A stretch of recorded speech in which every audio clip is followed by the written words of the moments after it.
India exported roughly $87 billion in goods to the US last year. That's about 18% of India's total exports.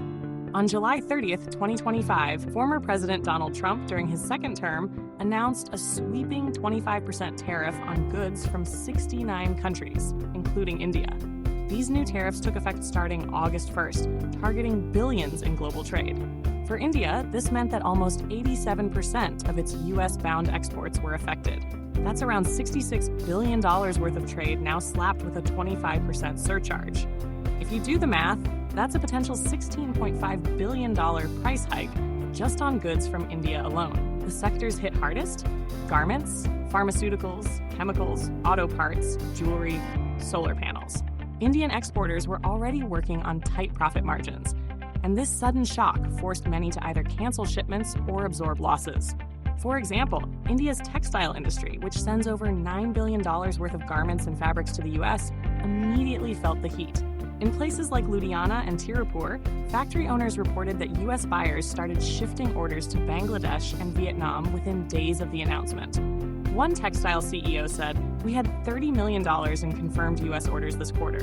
That's now down to $9 million overnight." Pharmaceuticals were another big concern. India exports nearly $9 billion worth of generic drugs to the US yearly. With the new tariff, many US healthcare providers could now face higher costs for essential medicines like insulin, antibiotics, and cancer drugs.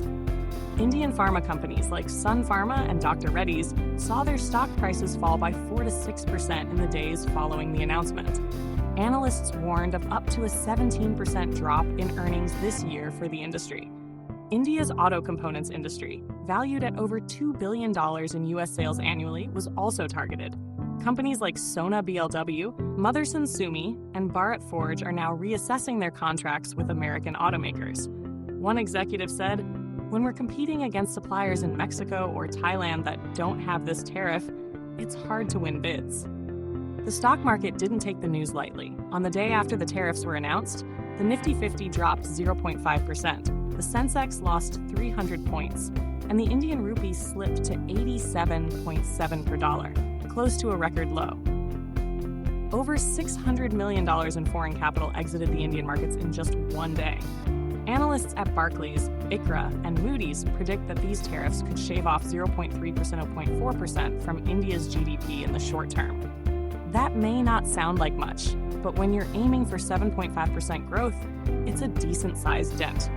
But here's where the story flips. Despite all the panic, India is not going to be crushed by these tariffs. In fact, in the long run, India may come out stronger. Why? Because trade diversifies. It always does. When one door closes, another opens, especially in a global economy. Take Europe. Indian exporters are already negotiating better terms with Germany, France, and the Netherlands to shift their supply chains. In 2024, India's trade with Europe hit $129 billion, and with the right incentives, that figure could easily rise. There's also ASEAN, Africa, and the Middle East, where India has been expanding its footprint. Plus, many of the products targeted by Trump's tariffs, like generic drugs, engineering goods, and garments, are essentials. The global demand doesn't vanish just because the US imposes a tariff. Instead, the demand shifts. India's lower labor costs and established manufacturing bases still give it a competitive edge. Let's also talk about price elasticity. A 25% tariff doesn't just hurt the exporter. It raises the final price tag in the importing country. And in this case, that's America. According to the Peterson Institute for International Economics, U.S. consumers already paid an estimated $57 billion more per year due to Trump's first-round tariffs between 2018 to 2020. Now with this new round, those numbers are likely to rise again. Imagine this. A pair of Indian-made jeans that used to retail for $40 in the US may now cost $50. That's before taxes and shipping. Multiply that across millions of units, from rugs to reactive dyes to heart medication, and you've got an American inflation problem in the making. US retailers are not thrilled either. One large importer in Texas told Reuters, "We can't just switch to another supplier overnight. India's quality and pricing took years to build. These tariffs hurt us more than them." Even in Washington, not everyone's on board. Several business lobbies, especially those representing pharmaceuticals and garments, have lobbied the White House to reconsider. There's growing concern that this policy could backfire by causing higher prices, supply shortages, and pushback from allied countries like India. Back home in India, policymakers are working on their playbook. The government has accelerated free trade talks with the EU, UAE, Australia, and South Korea. Officials are also offering tax breaks, logistics subsidies, and export insurance to help businesses shift to friendlier markets. In fact, the Ministry of Commerce says India will recover up to 60% of its lost U.S. trade through these alternative channels within the next 18 to 24 months. Many experts agree that India's economy is robust enough to absorb the short-term hit and emerge with more diversified and secure trade relationships.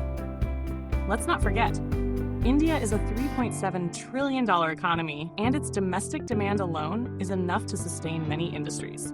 Unlike countries that rely entirely on exports, India has a massive internal market that cushions shocks like these. So yes, the tariffs sting. They hurt exporters, spook investors, and slow growth.